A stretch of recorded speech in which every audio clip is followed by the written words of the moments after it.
You're listening to episode 21 of Present Moment.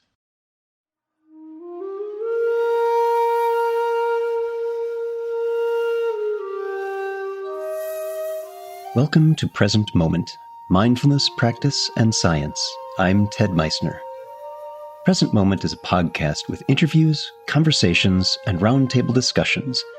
We speak with mindfulness researchers about their newest findings published in peer-reviewed science journals, teachers about their understanding and methods as they work with students of mindfulness, authors about their books and interests, and we also speak with everyday practitioners.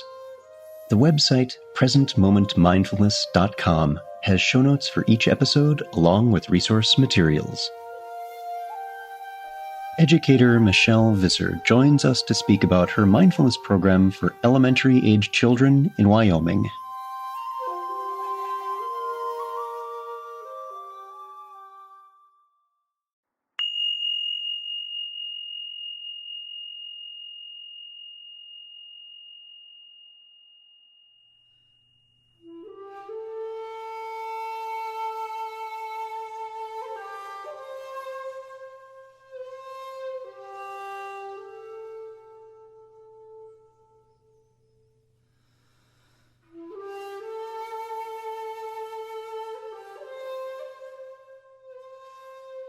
Mindfulness programs are becoming quite common for adults, but education for children in the practice is less common, especially as misunderstandings abound regarding mindfulness.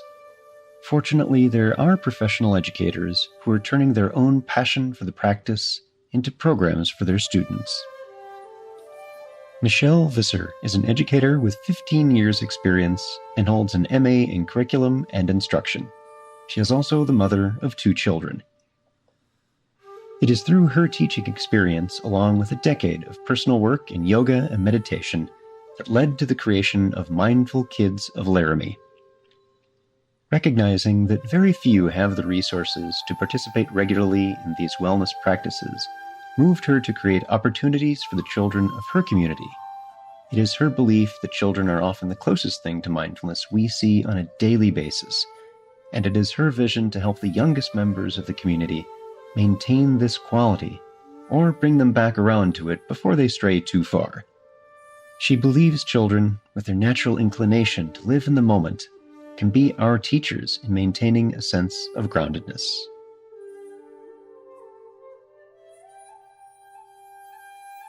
Our guest today is Michelle Visser, founder of Mindful Kids of Laramie. Michelle, welcome to Present Moment.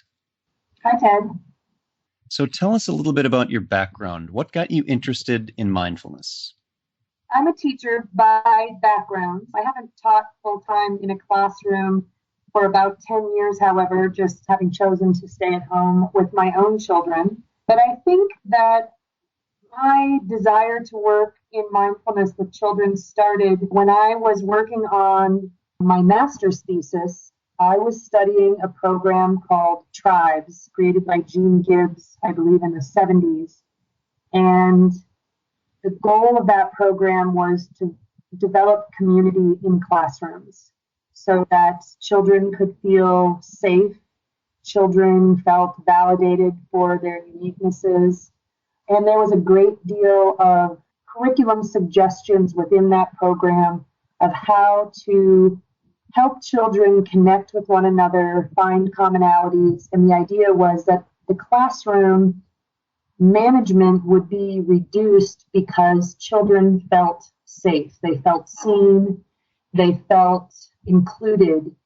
And in particular, I had a child who had a number of different neurological diagnoses at the time, who was really struggling. And this was actually my second year as a teacher, my heart just went out to this child, and I wanted, if nothing else, if I never taught a child an algebraic equation, or if I never taught a child how to write a complete sentence, I wanted this child to feel included in the classroom.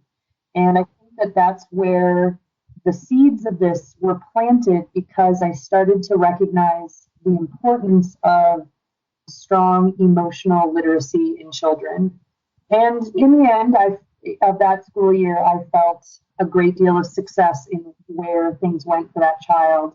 But then throughout that time, becoming a mother for a second time, working on my own desires for growing emotionally, using yoga and meditation through the course of the last 10 years, I just saw what it did for me.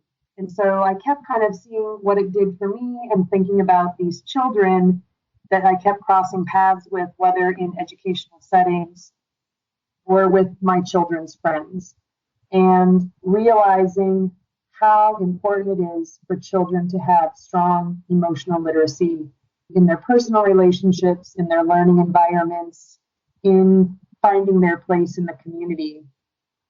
And I think that ultimately that all culminated in January in having a dream. I literally had a dream. I was on a yoga retreat in Mexico, and the first night I was there, I had a dream that I was going to start teaching mindfulness to children. I remember telling the yoga teacher who was leading the retreat the next day about this dream, and there were so many different things that were pointing in that direction for me. In addition to the experiences of teaching, I am a founder of a Montessori charter school.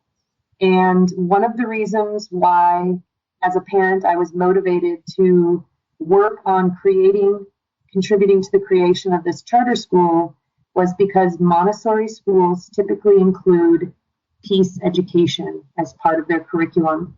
And peace education is about helping children find peace within themselves emotionally, opening up their awareness to the broader world, understanding the diversity and the unique gifts that each person has, and ultimately helping them what Maria Montessori used to call normalize in the classroom. And so that means ultimately that children are so able to concentrate and focus on what they're doing. For example, being mindful of what they're doing so greatly that they can focus on academics for periods of time that can't occur in a typical educational setting because those children are being allowed to just follow their focus, follow their concentration, and sink into the work.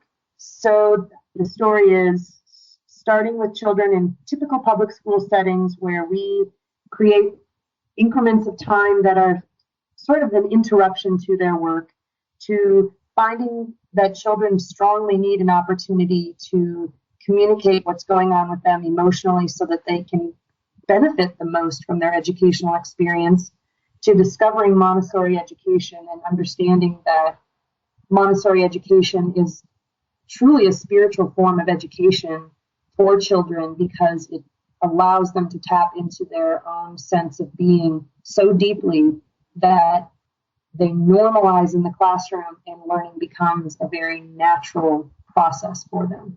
So tell us about the programs themselves. What is it that you're doing? That has led to me trying to figure out how to integrate this mindfulness approach into typical public school classrooms. And I am also doing after-school programs in tandem. So to start with, this summer, I created Mindfulness Camp. And I had just completed a training in the Mindful Schools curriculum designed to be a 8-week program where you would visit classrooms for 15 minutes at a time for 2 visits per week. And the idea is that you are helping children learn to become aware of the most basic thing, our breath. And by being able to slow down and notice our breath, we become so aware of physical sensations, emotional sensations, things that are distracting to us, things that are creating a great deal of excitement within us too, that can also sometimes be a distraction when it comes to children. But starting with just learning how to focus on the breath and then going all the way through mindful movement, mindful eating, mindful conversation. So basically, I went through that training and decided that I wanted to create a summer camp program based on the curriculum that I had just completed training in. That program was for 5 days, a half day program, and we would focus on mindful breathing, and then we would do a body scan to learn about how we can detect different sensations in our body. Then we would need to get up and do movement. There was music involved. There were art projects involved so that children could develop a quiet spot at home so that they could go home and continue their mindful practice at home. And so that was a week-long program in which we kind of worked through various areas of mindfulness and working on creating tools for a mindful spot at home. So now what I'm doing that the school year has started is I have reached out to a couple of teachers that I know in the school district, and I'm going to follow exactly the curriculum that I was trained in hopes that I can, one, help the students learn about being more mindful in the classroom with the intention of them being able to focus more on academics or be able to identify what is it that's keeping them from focusing on it so that they can learn to resolve it. Does that mean that they approach an adult and say, I'm noticing that I'm feeling anxious. I'm noticing that I'm feeling very excited. I'm noticing that I'm feeling very tired, so that there can become a dialogue or problem solving within themselves as to what do I do to refocus on the academics at hand. So I will be going into a 5th grade classroom and a 6th grade classroom at a local school. And then also starting this week, after school, I will be offering a 4-week program, an hour-long program in which children will be able to come and practice mindfulness, work on stretching and yoga techniques, and also helping them learn about how can they integrate this understanding of mindfulness into social relationships in hopes that that helps children during often very challenging interactions on the playground, in the classroom, going through the new transition of starting school. Do you find that there are some difficulties or challenges with teaching children as opposed to some of the difficulties you might find in educating adults on mindfulness? Well, that's an interesting question because on one hand, I very firmly believe that children are very naturally mindful in the right settings. And when I say the right settings, that might be children in the outdoors, children allowed to have very unstructured, but in high quality environments, can sink into very engaging projects. And children are naturally mindful in times like that, I believe. Children are naturally mindful when they're outside in a natural setting and allowed to explore and just kind of soak in the richness of our natural world. However, how often does that really happen for children? And so that's when I think it becomes challenging with children because they're on the cusp almost, depending upon age, depending upon the environment they're being raised in, of losing that mindfulness. And so then it feels odd. And they are going to start checking in with their peers sitting around them. You know, if you've got a child who's very comfortable practicing mindful breathing, let's say, and you've got a child sitting next door who's nervous about it or is very socially conscious as to what are my peers doing, and there can be an influence in either direction. The insecure child can take a great deal of cues from the secure child and sink into the mindfulness strategies. However, the more secure child might be noticing that this child's nervous, giggling might happen, kind of arms crossed, I'm not going to do this sort of thing.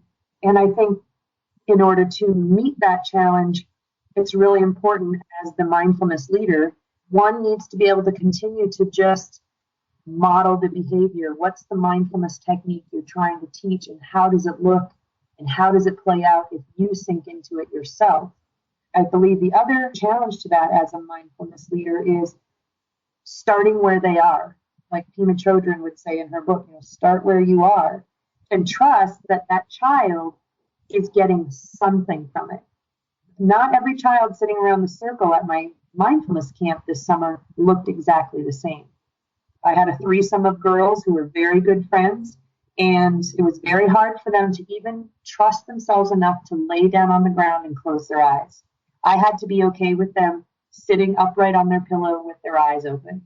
But I guarantee you that they went somewhere from the beginning of the week to the end of the week. But it wasn't necessarily the same that, say, another child who, my oldest participant, very self-confident, homeschooled girl, very accustomed to doing things her own way. I mean, this young girl just the other day showed me a whole book of poetry about mindfulness that she wrote. Her mother has sent me a couple of emails about how it has helped her go to sleep at night because she uses her settling jar that we made. And so each of those children progressed differently. And as a leader, I have to be able to trust that each of them is going as far as they are able to at that time. I have to just trust in growth, not in a particular set agenda. Is this something that's appropriate for children with additional needs? I have not yet been able to work with children with additional needs in a mindfulness setting, but I feel strongly that it is appropriate for them. I think that as a mindfulness leader, that again might be a challenge to figure out what is the amount of time that I could ask a child with a particular additional need to sit and focus on breathing. Some may be able to sit longer, some may not. And so again, being able to be flexible with what your intention is for that child so that there is enough feeling of success for you as the guide, as the leader, as there is for the child, to find it worthwhile coming back to. But I was actually asked this question once when I was out on a hike recently, and my response was, who wouldn't benefit from just sitting quietly and looking at a beautiful scene? So what are some of the difficulties you're running into in managing this effort overall on the website? I think right now, this is a fairly new program for me to be offering, and I live in a fairly remote area, and so it is a very new and unique offering. And so I think for some people to recognize that this is not a religious pursuit, this is really about emotional health and well-being. That is one thing that I need to really work on, how to express this to parents, that there are concrete health and well-being benefits, and it's universal. It doesn't matter if you're of Jewish faith or Christian faith or atheist, whatever your spiritual beliefs are, this is something that has been seen to be beneficial in, all kinds of people. Michelle, what do you want to see happen most out of this work? This is a dream, right? I can dream about anything. You can dream about anything. Well, it's interesting because, as I just mentioned, I do live in a remote location, but it is still a university town. And so there's a lot of highly educated people around here that I think that with some gaining momentum, I will be able to reach my larger community. So with that, I hope that I can reach a large percentage of teachers in this local community and help them be comfortable implementing these strategies independent of me in their classrooms. I hope that I can create unique programs for the community, not only through the schools, but through after-school programs, through weekend programs, through summer programs that help nurture more positive relationships between parent and child. I believe, right now I am only working with children, but I have visions for, can I create a day-long workshop in which a parent and a child will come together and learn mindfulness together and be able to then utilize those strategies at home to create more positive relationships. And so then with that, I guess I hope that, knowing that there are many other people who went through the same training that I went through, I hope that there just becomes more and more awareness about mindfulness throughout our country. I really do strongly believe that when we are mindful of how we're feeling, how we're responding or reacting as a result of our feelings, I hope that we can change our way of communicating with others to a largely more positive way of interacting with more positive results in problem solving and understanding that different perspectives doesn't mean that we can't grow as communities, as members of a community. Yeah, to me, that's where the rubber hits the road, is that the practice isn't about what we do on the chair or in the cushion, but about what we take out into the world. I highly, highly agree with you on that. I think when we practice, I take myself downstairs to my little meditation space and it's just me. It's just me doing that. And I am grateful for that opportunity. But what I really hope for is that after I've had my daily practice, that when I go out and I'm interacting with others, that I am doing it more mindfully, that I'm doing it with awareness of where this person is coming from and why they might be communicating to me in that way. And what can I do if I sense that this person's day is not going quite the way they hoped? What can I do to send back to them positive energy in order to help them reorient? So yeah, it is really about, it's not just about the time we are spending sitting. It's about what we're doing when we're standing face to face with somebody else. You can find out more about Mindful Kids of Laramie on their website, mindfullaramie.weebly.com, which is also linked on the episode page for this episode. Our guest today has been Michelle Visser. Michelle, thanks for being with us today. Thank you so much, Ted.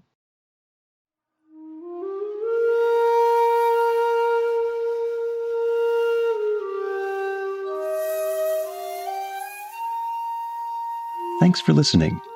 If you'd like to hear more about something you've heard in today's podcast, please come visit the website at presentmomentmindfulness.com. You'll find an entire webpage devoted to this and every episode. You can comment on the episode page and find show notes and other helpful resources for your mindfulness practice. The shakuhachi music heard on Present Moment is used by permission and through the generosity of musician Rodrigo Rodriguez. His website is linked on the Present Moment website on the About Podcast Music page. Sound editing, mixing, and mastering provided by the generosity of Anthony Dominello of StructureFromSound.com. Until next time, remember, every moment you have a choice. Make it the best you can. See you next time on Present Moment.